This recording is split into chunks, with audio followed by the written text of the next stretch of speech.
Halo, selamat pagi semua. Hari ini kita ketemu lagi di perkuliahan History of Western Art, pertemuan keempat.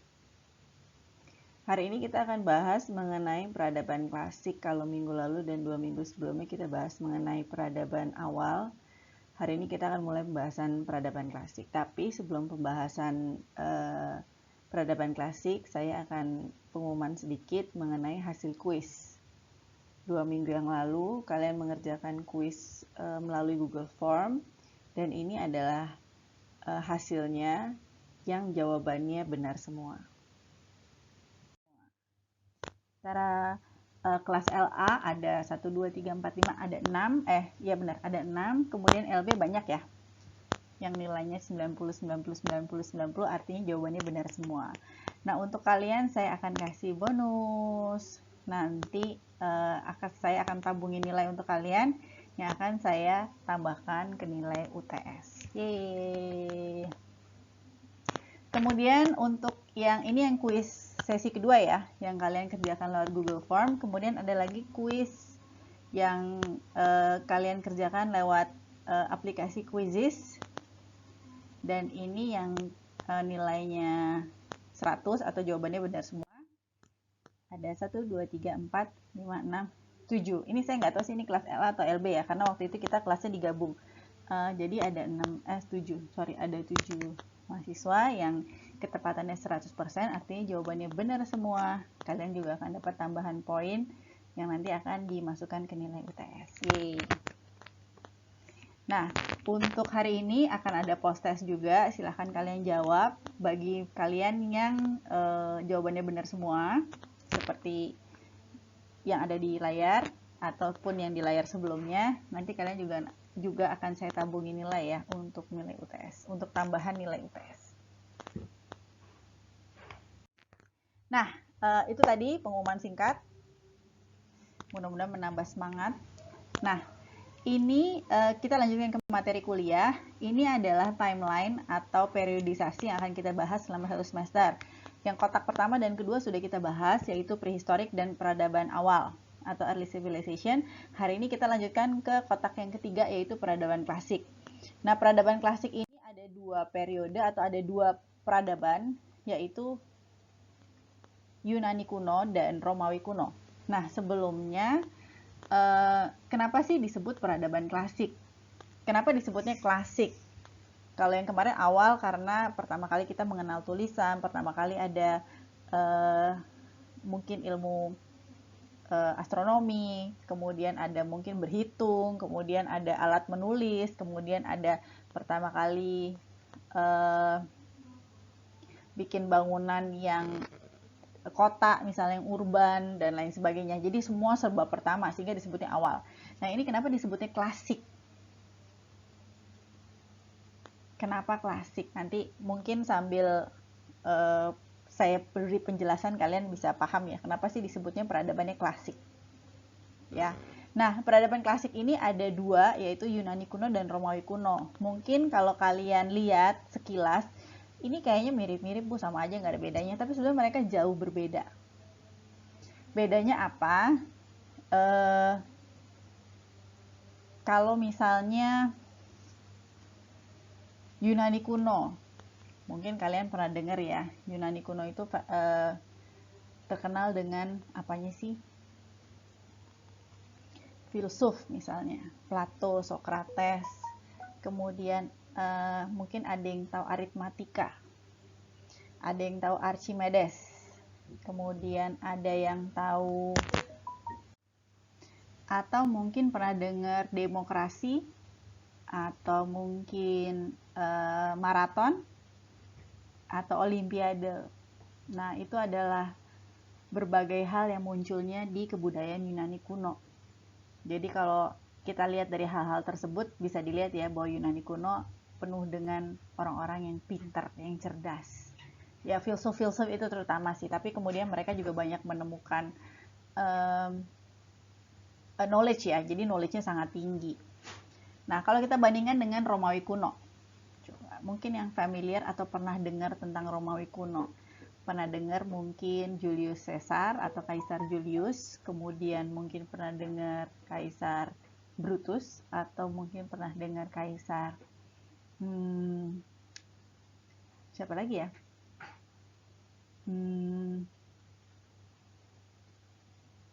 Agustus, kemudian dan berbagai kaisar lainnya. Dan kalau kita lihat Romawi kuno penuh dengan bangunan-bangunan yang besar-besar ya, kayak Kolosium dan lain sebagainya. Jadi kalau Romawi kuno itu lebih terkenal dengan budayanya yang suka perang sih sebetulnya. Dan kaisarnya sangat obses dengan wilayah, dengan peperangan dan dengan menguasai wilayah lain. Ya, tapi nanti sambil berjalan saya akan ceritain sih tentang Yunani dan Romawi kuno. Bedanya seperti apa, kemudian hasil budayanya mereka seperti apa. Yang jelas mereka ini dua kebudayaan yang berbeda ya, jadi jangan disamain. Oke, untuk hari ini kita bahas tentang Yunani kuno dulu. Yunani kuno itu sebetulnya wilayahnya di mana? Sekarang wilayahnya di Yunani. Ya. Orang Yunani atau sering juga disebut dengan The Hellenes. Mereka menyebut diri mereka The Hellenes. Yunani ini tidak pernah membentuk sebuah negara besar. Jadi bukan kerajaan, bukan sebuah negara, enggak. Tapi mereka itu memiliki banyak negara kota independen. Atau disebutnya polis atau singular polis. Jadi satu kota itu ya satu negara. Mereka independen, biasanya dipimpinnya tidak oleh kaisar ya, enggak. Atau bentuk kerajaan gitu enggak. Jadi mereka memang negara kota independen. Kemudian ini ada wilayah-wilayahnya Yunani ya.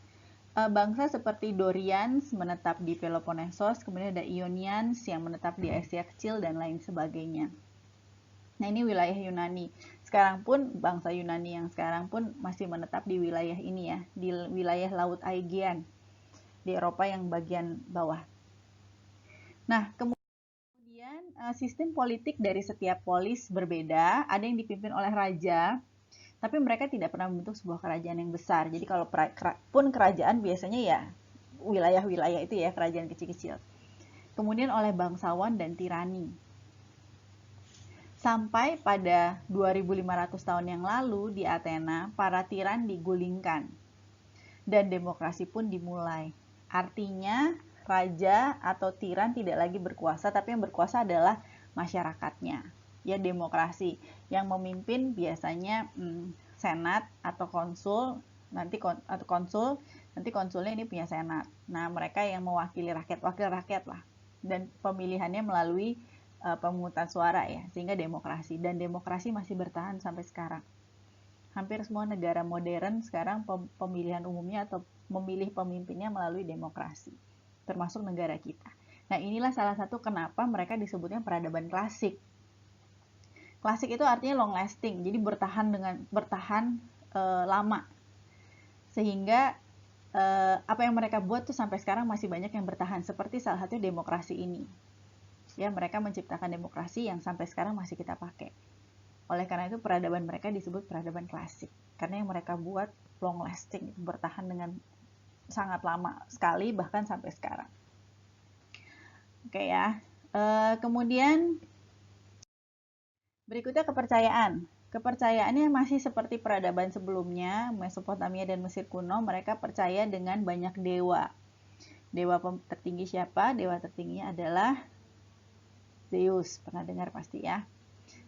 Mereka percaya akan banyak dewa-dewi atau politeisme, namun tidak seperti kebudayaan Mesopotamia dan Mesir. Bangsa Yunani percaya bahwa dewa-dewa mereka menyerupai manusia. Jadi berbeda dengan Mesir yang dewanya ada yang setengah manusia, setengah binatang. Kalau Yunani itu mereka percaya bahwa dewanya mengambil bentuk manusia. Tapi mengambil bentuknya manusia yang sempurna. Jadi kalau kalian lihat bagaimana bangsa Yunani menggambarkan dewa mereka, pasti yang rambutnya bagus gitu ya. Kalau yang perempuan rambutnya ikal-ikal, terus cantik, terus badannya bagus. Kalau yang dewa laki-laki pasti yang dadanya bidang, terus yang berotot, terus yang pokoknya gagah. Jadi mereka selalu mengambil bentuk manusia tapi sempurna manusianya. Nah, itulah penggambaran dewa-dewanya dewa dan dewinya bangsa Yunani. Dewa yang tertinggi adalah Zeus, dianggap sebagai pemimpinnya para dewa. Kemudian ada dewa-dewa lainnya, ada Hera, kemudian sebagai dewi perkawinan dan juga istri dari Zeus. Ada Poseidon, ini cukup terkenal ya, dewa laut. Ada Athena, dewi kebijaksanaan. Apollo, kemudian Aphrodite, dewa penerangan, dewi cinta, kecantikan, dan sebagainya. Nah, mungkin kalau yang suka baca mitologi Yunani, mungkin familiar ya dengan dewa-dewanya Yunani. Nah, para dewa ini kalau berkumpul, ini ya gambarnya, mereka ceritanya lagi berkumpul, biasanya mereka berkumpul di Gunung Olympus. Sangat terkenal ya, sebagai dipercayanya mereka berkumpulnya di sana kalau mau meeting ceritanya. Nah, kemudian pertama pembahasan saya tentang Yunani, selain kepercayaan, saya akan bahas seni rupa, nanti ada arsitektur dan sedikit tentang furniture-nya. Nah, sekarang kita bahas seni rupanya dulu ya. Perkembangan seni rupa Yunani kuno dibagi menjadi 3 periode. Periode arkaik, periode klasikal, dan periode Hellenistic period. Permulaan, puncak, dan akhir.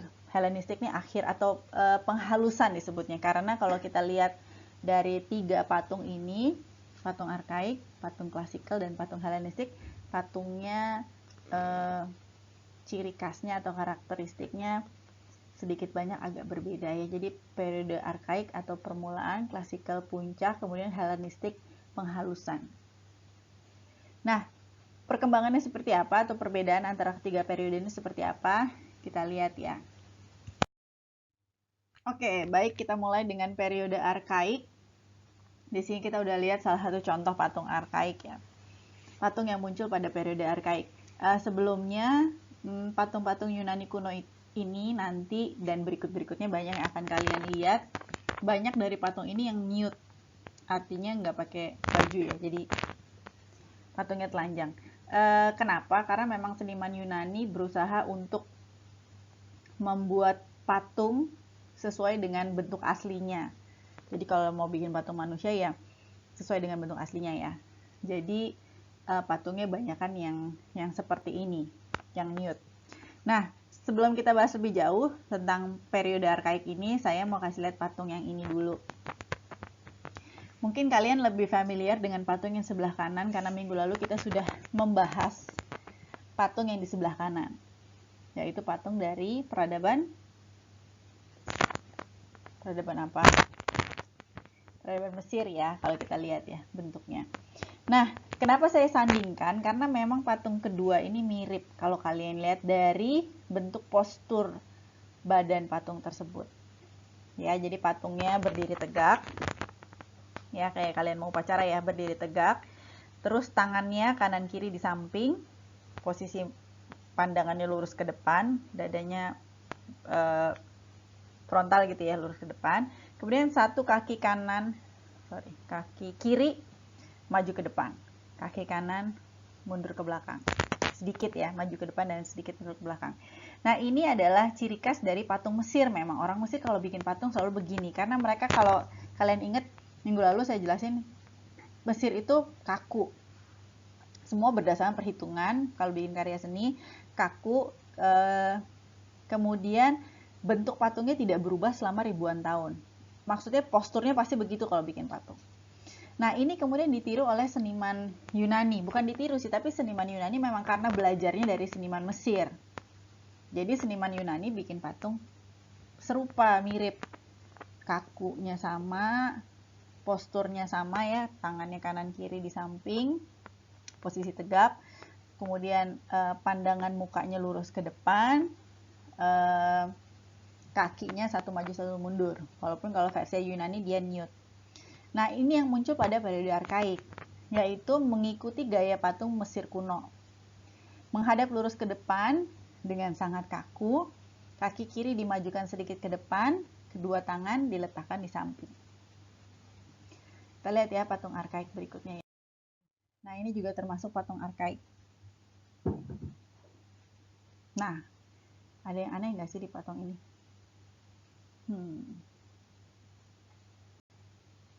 Ada. Nah, kalau kita lihat patung ini kita lihat ekspresi mukanya ya. Kalau dilihat dari posturnya sih sebetulnya sama nih, kakinya maju ke depan satu. Walaupun nih patungnya udah pecah ya, udah kepotong. Tapi sebetulnya kakinya maju ke depan satu. Karena dia membawa anak kambing di punggungnya, jadi tangannya nggak tegak samping kanan kiri, tapi di atas. Nah, kalau dilihat patung ini dibuat tersenyum. Kenapa? Karena seniman Yunani tidak puas dengan kekakuan yang ada di patung Mesir kuno. Mereka harus memberikan kayak jiwa ya. Maksudnya patung itu harus terlihat hidup. Untuk seniman Yunani, patung itu harus terlihat real dan harus terlihat hidup. Untuk itu gimana caranya? Mereka bikin patungnya tersenyum. Jadi mereka bikin mukanya ada ekspresinya. Nah, sejak itu patung-patung arkais selalu dibuat tersenyum. Ya, senyumnya seperti senyumnya si Om ini. Sering juga disebut sebagai senyum arkais atau archaic smile. Merupakan salah satu cara bagi para pematung untuk membuat manusia yang digambarkan dalam patung tersebut terlihat lebih hidup. Jadi patungnya ada ekspresinya. Nah, tapi kalau kita lihat, ini ya, patung arkais dengan berbagai senyumnya. Senyumnya senyum ini ya, sebenarnya ya udah gitu biar kelihatan ada ekspresinya, dibikin aja gitu. Bikin gitu ya, walaupun kalau kita lihat senyumnya agak maksa sih. Gitu, senyum mesem-mesem lah, bukan senyum yang gitu ya, gimana. Senyum mesem-mesem, sehingga kalau kalian ada yang senyum terpaksa gitu, bisa dibilang, itu archaic smile tuh, senyumnya senyum arkais gitu ya. Oke ya, jadi ini patung arkais masih sangat kaku, mengikuti gaya Mesir kuno, tapi bedanya mereka pada akhir arkais, patungnya dibuat tersenyum, untuk membuat patung tersebut lebih hidup. Oke. Kita ke classical period. Nah, ini periode yang penting sebetulnya. Karena ternyata bagaimanapun pematung Yunani kuno menirukan patung Mesir, mereka belum puas. Buat seniman Yunani, berbeda dengan Mesir. Kalau Mesir itu bikin patung atau bikin karya seni, tidak perlu realistis, nggak harus sesuai objeknya. Tapi yang penting terlihat jelas dari angle tertentu. Ada yang dari atas, dari bawah, dari samping, terserah lah, pokoknya nggak realistis nggak apa-apa, yang penting angle tertentu dia harus jelas ya. Kalau Yunani beda, Yunani ingin membuat patung yang memang realistik sesuai dengan bentuk aslinya, sehingga mereka tidak puas dengan niruin patung Mesir. Mereka mulai melakukan percobaan. Nah, pada periode ini pematung-pematung klasik awal lah yang melepaskan diri dari gaya kaku Mesir pada patung-patung arkais. Kemudian muncul patung ini. Disebut patungnya Kritios Boy. Ya, karena dipercaya dibuat oleh pematung bernama Kristios. Merupakan patung awal yang mengambil bentuk manusia, tidak sedang berdiri tegak, tapi dalam posisi yang lebih santai. Ya, kemudian ekspresi mukanya, bentuk wajahnya itu sudah lebih sangat realistis. Ya, kalau dibandingin dengan patung yang sebelumnya. Saya nggak bisa baik dengan patung sebelumnya. Nah, untuk tahu lebih jelas tentang si Kritios Boy ini, saya udah sediakan kalian video, silahkan ditonton supaya kalian bisa lebih paham ya. Gimana sih seniman Yunani cara berpikirnya, bagaimana, kemudian bagaimana akhirnya mereka bisa menemukan formula atau rumus lah untuk membuat si patung ini. Ya, jadi silahkan nanti ditonton videonya. Nah, kemudian mulai muncul patung-patung yang realistik, bahkan kadang-kadang terlalu realistik, bahkan menjadi berlebihan. Contohnya patung yang ini. Ya, dan ini patungnya warrior. Kalau yang sebelumnya patung dibuat dari batu, marmer, kalau yang ini dari perunggu. Ya, dari bronze, dari perunggu. Nah, ini sama ya, sebetulnya patung klasik juga sangat realis kalau dilihat dari bentuk-bentuk badannya, mukanya, posisi mukanya.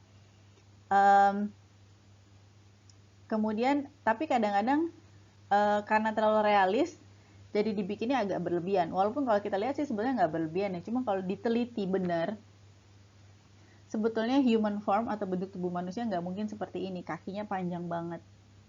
Kemudian kalau kalian lihat sebelah kiri ya, tulang belakangnya panjang banget, which is itu nggak mungkin sebetulnya di manusia. Dan seniman Yunani tidak hanya pandai untuk berseni atau membuat patung, tapi mereka juga ahli matematika sebetulnya. Karena dalam membuat patung mereka memperhitungkan proporsi, mereka menghitung ya. Dan itu perlu perhitungan matematis. Jadi mereka pinter berhitung biasanya. Kemudian berikutnya, nah ini juga ada. Ini Charioteers, sama ya. Ini patung gaya klasik. Nanti kalau kalian nonton videonya, kalian akan paham sih perubahan yang terjadi dari arkaik ke klasik, kemudian kenapa bentuk patungnya seperti ini. Nah, jadi silahkan ditonton videonya. Kemudian yang ini, ya kalau dilihat bentuk badannya, kemudian otot-ototnya itu sangat realis, tapi jadi nggak realis sih sebetulnya. Ya. Nah, kemudian berikutnya periode Helenistik, ini disebut dengan periode penghalusan karena pada periode ini seniman Yunani mulai membuat patung dengan sangat detail. Detailnya nggak kerukuran, pokoknya detail banget. Seperti contoh ini ya, ini patungnya judulnya Nike of Samothrace. Jadi patung ini menceritakan Dewi, Nike itu Dewi, bukan Nike sepatu ya, tapi Dewi Nike yang dia ceritanya sedang menyambut kemenangan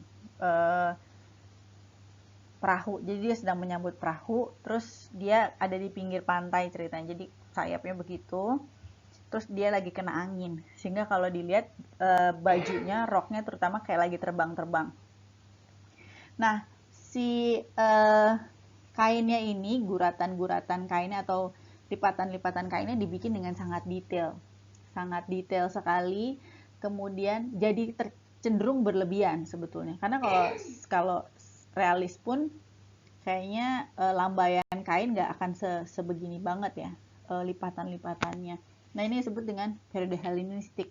Jadi dibuat dengan sangat super detail, bahkan cenderung berlebihan. Ya, ini periode akhir atau penghalusan. Oke ya, untuk seni rupa, ini salah satu patung yang cukup terkenal ya. Judulnya judulnya Aphrodite atau Venus de Milo. Dibuat oleh pematung Alexandros of Antioch on the Meander. Yang ini juga boxer yang tadi, udah lewat. Kemudian yang ini juga patung. Jadi kalau kalian lihat ya, patung-patung Yunani, seniman Yunani sangat jauh berkembang, berbeda dengan Mesir yang 2000 tahun nggak berubah karya seninya. Kalau Yunani itu mereka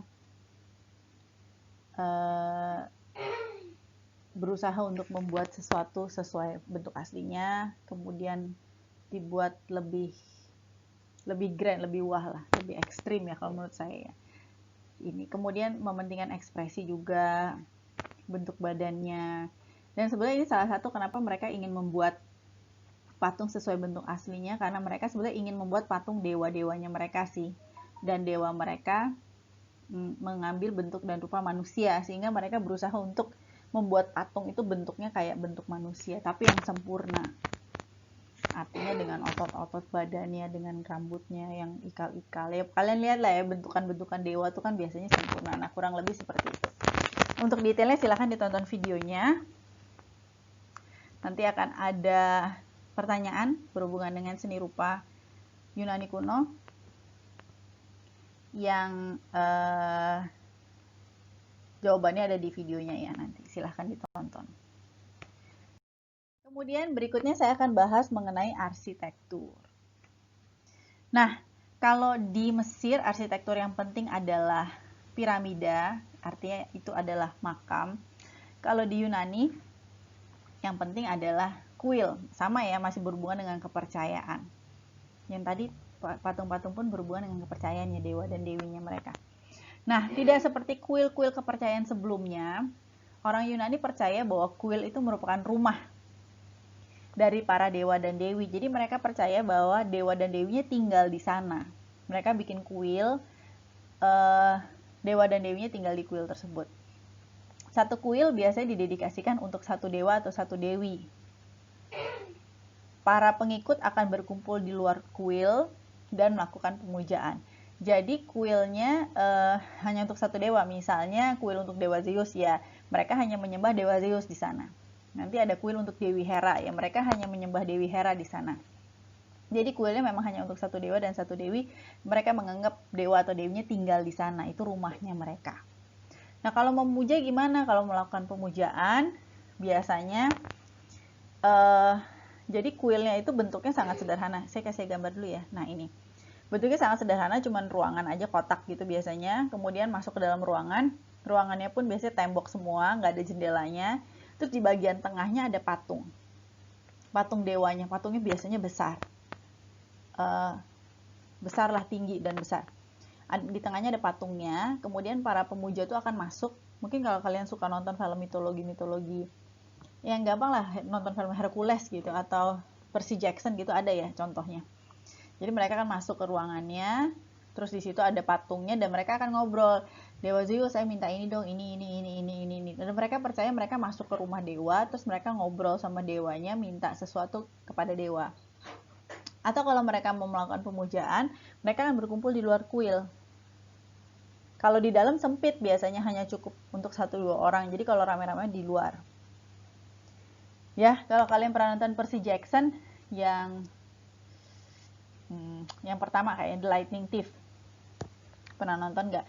Nah, di situ ada di mana Percy Jackson harus mencari saya lupa ya, kayaknya koin ya atau mutiara gitu. Nah, mutiaranya itu ada di patung. Patungnya tinggi banget di dalam kuil. Di Amerika sih, cuman ceritanya mereka bikin pura-puraan kayak kuil Yunani kuno, terus ada patung. Nah, patungnya kurang lebih seperti itu. Jadi benar-benar tinggi dan besar patungnya. Nanti kita lihat ya kayak apa ya tinggi besarnya. Kemudian kuil Yunani kuno ini konstruksinya sangat sederhana, biasanya bentuknya cuma kotak. Dan desainnya memiliki variasi formula yang sangat terbatas. Jadi bentuknya ya udah gitu-gitu aja, terus nggak tiba-tiba bulat, nggak, ya bentuknya semua persegi panjang. Ya, kita lihat ya. Nah, ini bagian kuilnya ya. Yang paling penting adalah bagian tengahnya, ini cella atau naos. Ini adalah pusat kuil, ruangan tanpa jendela di mana patung dewa atau dewi yang dipuja diletakkan. Jadi ruangannya tertutup, nggak ada jendelanya, jadi dinding semua. Terus cuma ada satu pintu masuk, di bagian tengahnya ada patung dewa atau dewi. Kemudian bagian depannya ada pronaos atau porch atau teras dengan 2 kolom. Di antara kolom utama terus ada perpanjangan dinding disebut antai. Kemudian teras lain atau ruang kedua yang lebih kecil di bagian belakang, tapi nggak semua kuil punya ya. Biasanya punya yang di teras depan aja. Nah, kemudian ini bangunannya. Ini bangunannya ya, kalau kalian lihat biasanya bentuknya persegi panjang. Kemudian mengelilingi bangunan ini ada yang bulat-bulat ini. Nah, ini adalah kolom. Jadi kuil ini kemudian bangunannya dikelilingi oleh kolom. Banyak banget sekeliling bangunannya. Kolom-kolom yang tiang-tiang yang gede-gede ya. Terus kemudian ada tangganya, tangga naik ke atas. Nah, kita lihat ya. Ini penting ya. Kemudian yang terpenting dari kuil Yunani kuno, yang ini super penting, kalian harus ingat dan tidak boleh kalian lupa sampai kalian lulus, bahkan sampai kalian kerja ya. Nggak boleh lupa. Karakteristik yang paling terkenal dan jelas pada kuil Yunani kuno adalah penggunaan kolom yang tadi ada di sekeliling bangunan tersebut, atau disebut dengan order. Kolom atau order. Kolom tahu ya, tiang-tiang yang bulat-bulat itu ya disebut dengan kolom. Nah, order yang paling tua dan paling diminati adalah Doric atau Doria, dan variasi lainnya adalah Ionik atau Ionia dan Korintia. Jadi ada 3 jenis kolom, 3 ya, Doria, Ionik dan Ionia. Ionia dan Korintia. Jadi ada 3. Nah, Ionik dapat diidentifikasikan dengan jelas melalui kepala kolom yang berbentuk gulungan kertas atau volutes dan sering dilihat sebagai yang paling lembut serta feminin dibandingkan ketegasan Doric. Korintia merupakan variasi terakhir yang memiliki ornamen yang paling banyak dibandingkan kedua order lainnya.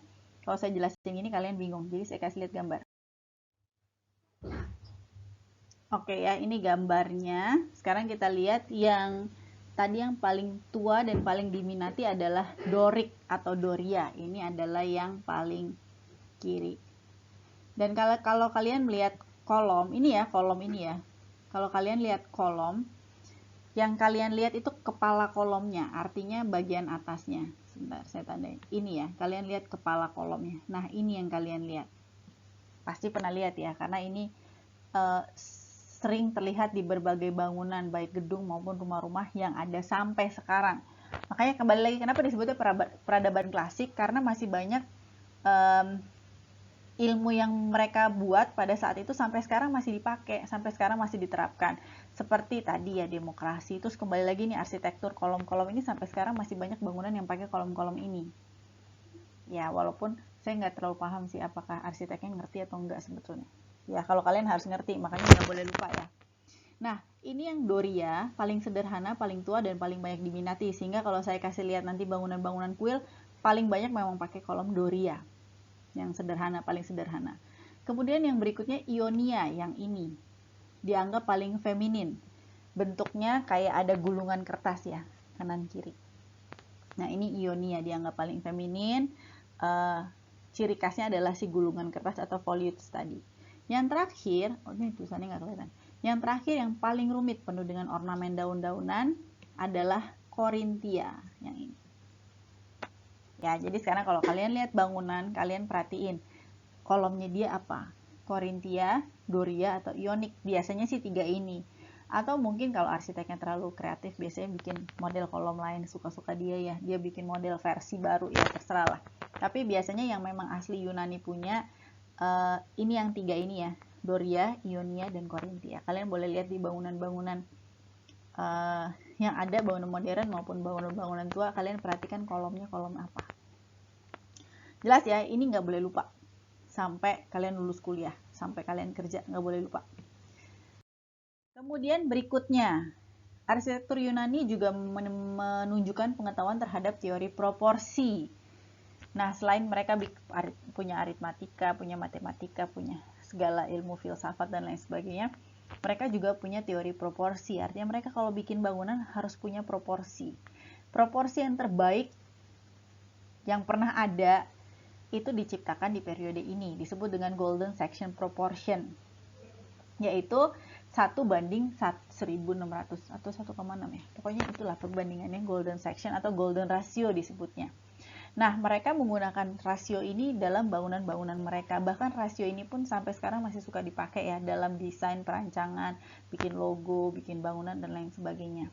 Kalau mau silahkan di research sendiri tentang golden section. Karena kalau saya terangin cara ngitungnya mungkin bisa satu sesi sendiri ya.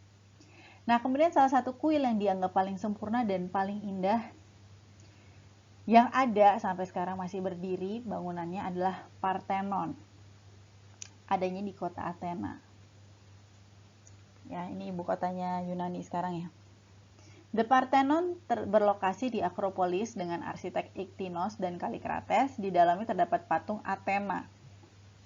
Karena memang Parthenon dibuat untuk Dewi Athena, dewi yang dianggap sebagai penjaga atau memang dewinya kota Athena. Nama kotanya Athena, dewinya yang mereka sembah ya Dewi Athena. Nah, kemudian mereka bikin kuil untuk Dewi Athena disebut dengan Parthenon. Nah, ini dia ya. Kalau kita lihat, ini adalah kota Athena, agak membukit gitu katanya. Kemudian Parthenonnya ada di sini. Sini ya, ini dia Parthenonnya. Jadi di atas kota Athena. Kemudian di dalam kuilnya ada patung Dewi Athena yang merupakan karya pematung Phidias. Nah, ini dia. Ini sekarang ya reruntuhan karena dia beberapa kali kena bom pada zaman Perang Dunia dan sekarang lagi proses untuk dibangun kembali. Ya, tapi nyari batunya di mana juga, ini tiangnya gede-gede ya, besar banget tiang-tiangnya. Nah, kemudian nah ini adalah patung Dewi Athena yang ada di dalam kuilnya. Walaupun ini sebetulnya model ya, model statue karena patung aslinya hilang, entah gimana hilang. Dan kalau kalian lihat nih model statunya, patung Athena ini terbuat dari emas. Baju-bajunya ya, lihat dari emas. Kemudian kalau kalian lihat proporsinya, ini patungnya ya, tingginya segini. Orang-orangnya yang masuk ke kuil itu cuman segini. Lihat ya, segini. Kecil banget. Nah, segitulah ukuran patung yang ada di kuil-kuil Yunani kuno zaman itu. Jadi patungnya bener-bener besar banget. Ya, ya orangnya cuma segitu. Jadi kalau kalian nonton yang di Percy Jackson atau yang Night at the Museum deh, yang kedua, kalau kalian pernah nonton yang Battle of Smithsonian, nah itu ada tuh patungnya siapa? Oh, Abraham Lincoln yang gede banget, terus dia bangun juga akhirnya ya jalan. Itu kayak gitulah kurang lebih patungnya, sebesarnya seitu ya. Jadi ini patungnya, tapi kemudian saya kurang lebihnya kapan patung ini hilang. Saya juga nggak ngerti gimana caranya patung sebesar ini bisa hilang. Jadi sekarang patungnya udah nggak ada. Ya, tapi kuilnya Partenonnya masih ada walaupun udah tinggal reruntuhan ya. Nah, kemudian ini contoh kuil yang lain sama ya. Ini pakai kolomnya Doria. Tadi juga Partenon pakainya Doria. Kolom yang paling sederhana, paling diminati, banyak dipakai. Ini Temple of Hera, artinya untuk Dewi Hera. Kemudian ini ada detail-detail ornamen yang biasanya muncul di kuil yang sampai sekarang masih suka dipakai oleh desainer ataupun arsitek-arsitek ya. Ini makanya disebut klasik karena sampai sekarang ornamennya mereka masih dipakai. Yang ini disebut bead and reel. Jadi kayak bead apa sih? Manik-manik ya, kayak manik-manik. Ada garisnya reel. Nah, ini disebut egg and dart. Ini cukup populer ya egg and dart ini. Ornamennya agak bulat-bulat kayak telur, agak oval, terus ada garis-garisnya. Ada carved dentils, ini yang bagian atas ya, bentuknya kayak kotak-kotak gitu di atas atapnya. Yang paling terkenal sih menurut saya yang sering kelihatan yang ini, disebut dengan Greek key. Yang ini ya, disebut dengan Greek key. Jadi garis-garis. Ini sampai sekarang masih suka banyak yang pakai. Kemudian ada berbagai variasinya, yang paling kompleks yang bawah ini disebut dengan Greek fret. Sebenarnya sama sih intinya garis-garis, cuman garis-garisnya lebih rumit aja. Disebut dengan Greek fret. Ya, jadi kalau kalian mau pakai ornamentasinya, silahkan dilihat namanya apa, dipakai dengan benar. Kemudian berikutnya bangunan sekuler. Jadi selain bangunan kuil di Yunani kuno juga ada bangunan-bangunan sekuler. Bangunan sekuler itu apa? Bangunan yang tidak ada hubungannya dengan kepercayaan. Jadi bangunan yang memang bangunan publik ya, dipakai oleh manusia lah, untuk fungsi-fungsi publik. Salah satu contohnya adalah Stoa. Ini nggak kelihatan tulisannya. Stoa, saya tulis di sini ya, tapi tulisan saya jelek di sini karena pakai mouse misalnya. Stoa ini kayak market, kayak pasar. Atau jadi pusat perdagangannya mereka sih pada saat mungkin sekarang kayak mallnya kita kali ya. Ini kayak hall, terus nanti kanan kirinya ada pedagang, ada penjual mungkin kayak pusat perdagangan mereka atau mallnya kita zaman sekarang. Kemudian selain itu bangunan sekular lain yang terkenal adalah teater. Nah, ini kalian juga pasti kenal ya, tahu.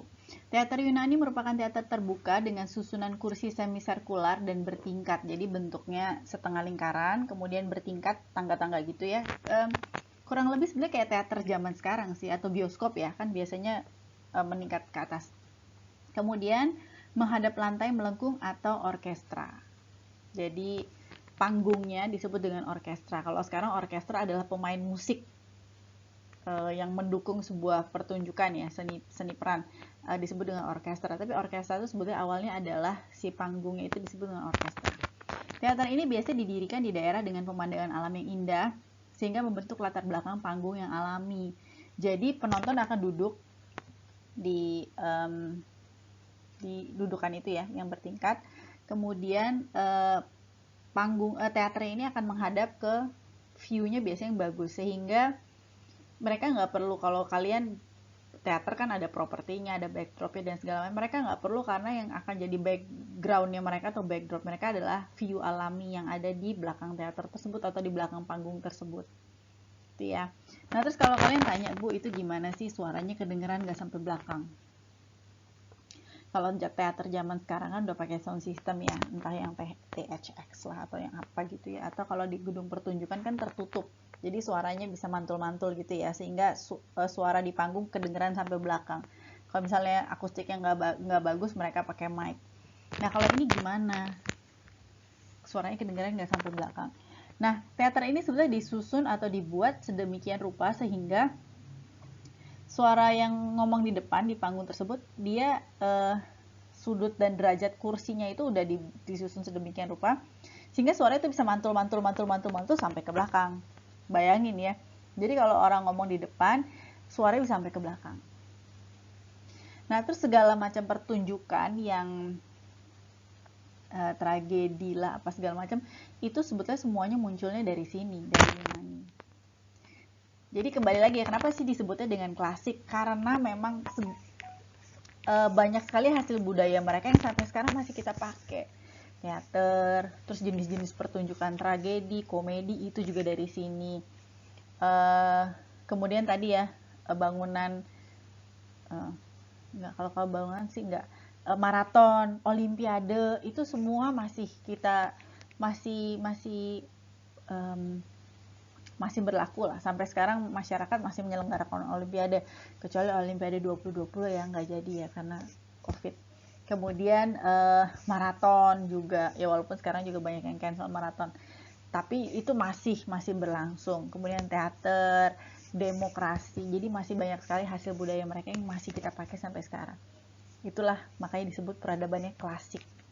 Peradabannya masih berlangsung, masih dipakai sampai sekarang oleh manusia modern. Oke, kita lanjutkan ke rumah.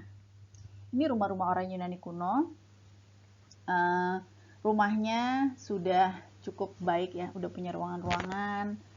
Kemudian terbuatnya dari batu, lebih kokoh. Terus ada dapurnya, ada sumurnya, bathroom dan lain sebagainya. Ini sekilas aja sih. Kemudian furniture. Ini saya sedikit jelaskan tentang furniture ya. Furniture terbagi ada seat furniture, udah pasti ada kursi, table udah pasti ada meja, kemudian storage pieces tempat penyimpanan, ada tempat tidur. Sekarang kita lihat ya, Greek furniture seperti apa, mungkin nanti bisa kalian terapkan di DI kalian mungkin. Kita lihat.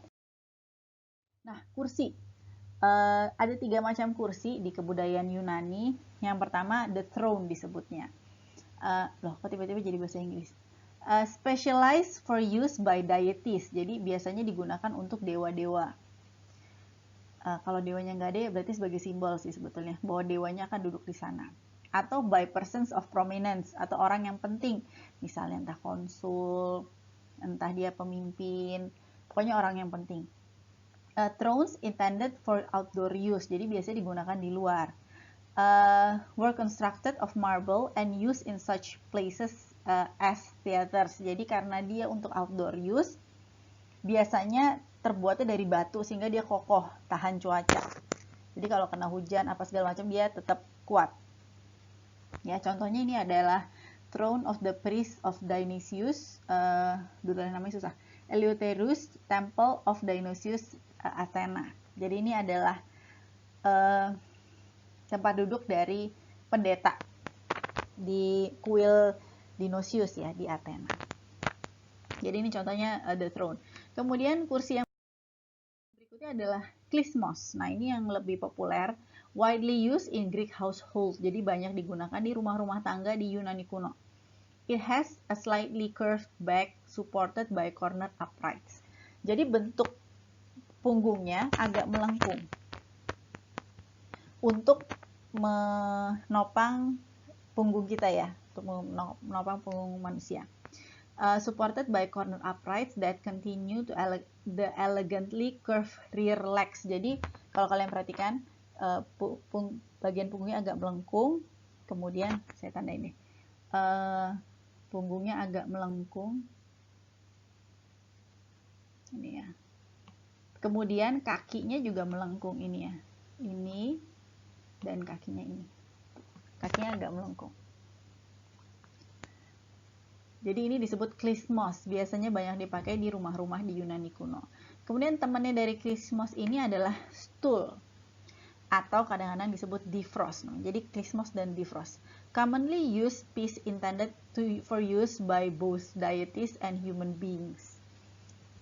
Jadi stool yang bisa digunakan oleh deities maupun oleh manusia. Nah, bentuknya kurang lebih seperti ini ya. Karena furniture Yunani kuno sudah tidak ada, maksudnya udah enggak. Karena terbuat dari kayu, biasanya kalau dari kayu itu kena ya udah ribuan tahun umurnya, jadi sudah nggak ada lah zaman sekarang ya. Sisa peninggalan gitu udah nggak ada. Nah, oleh karena itu kita taunya dari mana kursi Yunani bentuknya seperti itu? Dari guci-guci, dari gambar-gambar yang ada. Contohnya seperti ini ya. Gucinya Yunani kuno biasanya ada gambar-gambarnya. Nah, di sini ada gambar furniture-nya. Ini ada klismos, bentuk punggungnya melengkung, kakinya melengkung. Ini ya. Ini klismos. Kemudian difros. Difros tuh kayak stool. Jadi dia nggak ada punggungnya. Ya, stool yang kalian bikin kemarin ya, waktu DF1. Nah, seperti ini. Stoolnya difros namanya. Oke. Kemudian berikutnya adalah tempat tidur. Tempat tidur Yunani kuno sangat menarik. Kenapa? Karena the couch or recline disebutnya had multiple function. It was used as sofa and bed as well as for reclining at meals. Jadi bentuknya seperti ini, buat rebahan. Dan dia ini ya, sebenarnya nggak kayak tempat tidur kita sih. Jadi tempat tidur biasanya cuma couch ini cuma single, jadi cuma buat satu orang. Posisinya agak tinggi. Jadi nggak rendah kayak tempat tidur kita sekarang, nggak. Ini posisinya agak tinggi. Kemudian di bagian bawahnya ini ya, ini bedsnya atau disebutnya couchnya. Ini. Kemudian di bagian bawahnya yang ini ada mejanya, table. Ya gambarnya. Ada mejanya. Dan biasanya si couch ini agak tinggi, mejanya kalau dia lagi diperluin dikeluarin, kalau dia lagi nggak dipakai dia disimpan di dalamnya. Nah, buat apa sih sebetulnya? Jadi orang Yunani kuno, terutama yang kaya-kaya, mereka kalau lagi pesta-pesta, biasanya, ya contohnya, kalau mereka lagi pesta-pesta, yang punya rumah atau tuan rumah itu akan rebahan di sofa tadi atau di couch tadi ya, akan rebahan seperti posisi gambar orang yang rebahan ini di layar kalian. Nah, kemudian nanti tamunya akan duduk, atau mungkin kalau ada couch lain tamunya juga akan rebahan. Kemudian posisinya agak tinggi buat apa? Jadi kalau nanti ada pelayannya atau misalnya ada budaknya yang mau menyuguhi minuman, makanan, itu posisinya sejajar. Jadi pelayannya nggak perlu bungkuk untuk nyerahin makanan minumannya. Jadi kalau kalian lihat di sini ya, ini si hostnya atau yang punya rumah, ini si pelayannya.